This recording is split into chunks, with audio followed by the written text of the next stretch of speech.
We've made it quite a ways already. This is Skirk, when she first began training under Sertology. I have set your broken wrist. Tomorrow, you're to train twice as hard. No tears this time. Good. Attempting to garner sympathy through tears is a habit of the weak. A pitiful, useless ploy. Can I ask a question, Master? Why did you save me? I keep thinking, maybe it would be better if I had died. I wouldn't be haunted by that fire all the time. I wouldn't have to go on like this. I saved you because I have a plan for you. It has been too long since I fought a battle that demanded my full strength, and I hunger for it. Every so-called genius and prodigy I have faced has crumbled like sand underfoot. Before me, even fate bends the knee. So, I will teach you everything I know, train you by whatever means necessary, in the hope that one day, you might surprise me. But I don't want to draw my sword against you, Master. What you want matters little. Among the boundless sea of stars, the cries of the weak are but faint murmurs that disappear into the void. You of all people know that well. Yes, Master. From that day forward, all she knew was grueling training, emptiness, and fatigue. After some time, her talent bloomed, and she gained control over her emotions, like her master. How should I put it? It was not that human emotion disappeared from her heart, but that reason came to dictate all she was allowed to feel. I suppose it was at this point that she became the Skirk you know today.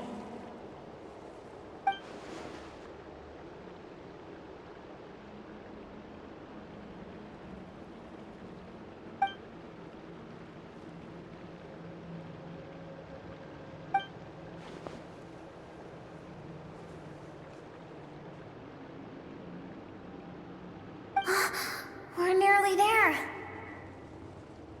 I almost don't want to reach the end. Well, shall we? This is the final stretch.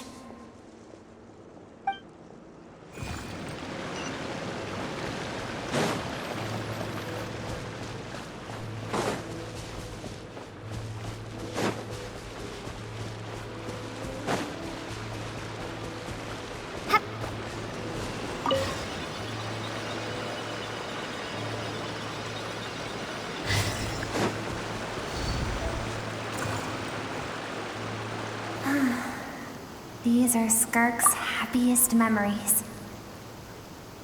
What a simple and carefree time it was. Wisps of clouds dotted the sky. The sun bathed everything in golden light.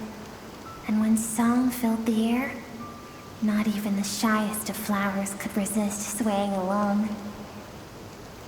This is Skirk's homeland. She was so curious about everything as a child. Always skipping school to go exploring instead. There was so much to discover. The treasures at the bottom of the sea. The secrets beyond the stars. And that merchant ship packed with adults wearing those strange clothes. Yes, the ship. That was the beginning of the end. It was a spaceship. When it arrived, the people that disembarked wore smiles on their faces and spoke of friendship. They claimed to be merchants from a neighboring planet, looking to establish trade. Skirk's parents, her relatives, her neighbors, everyone welcomed the newcomers with open arms and allowed them to explore the planet. To them, The visitors were guests and should be treated with hospitality.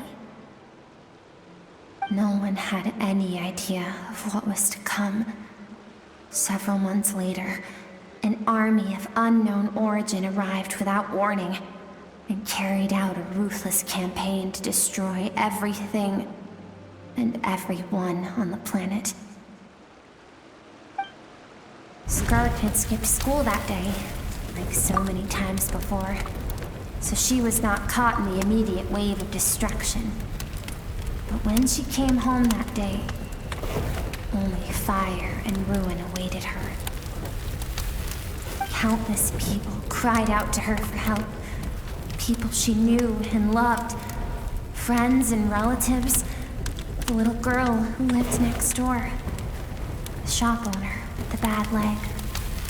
The bad-tempered teacher she had made fun of just that morning. Their lives were discarded like worthless trash as the fire consumed one life after another. Skirk was helpless. All she could do was run. And so she did.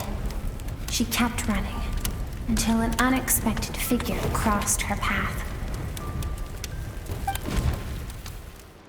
If Sertology hadn't been there in that moment, the fire would have claimed her life too.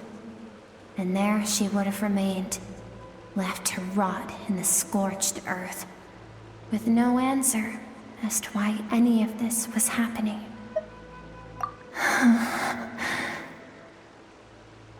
Because she and her people were seen as a threat. As the initial merchant ship explored the planet, they discovered that it hadn't always had the condition to support life. Yet there was evidence of human activity, even during the periods of extreme heat or cold in the past.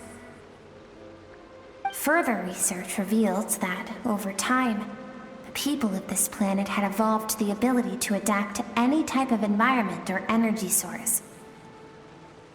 For that reason, the outsiders viewed them as a potential threat, and decided to eliminate them before the threat could rear its head. And so, the army was called, and the so-called danger was wiped from the face of the planet. Senseless, isn't it? Deemed a threat because of a gift they didn't even know they had. Perhaps it was their own innocence and kindness that doomed them. But in the end, that was lost to the blaze as well. If those with power get to decide good and evil, then all you can trust in is the sword in your hand. And so, before death could claim her, she ran. She ran and never stopped. No one wants to relive their most painful moments. Well, that brings us to the end of the story. This is as far as we can go. Skirk is waiting over there. For both of us. Let's go to her. It's time to fulfill my purpose. And my greatest wish over all these years.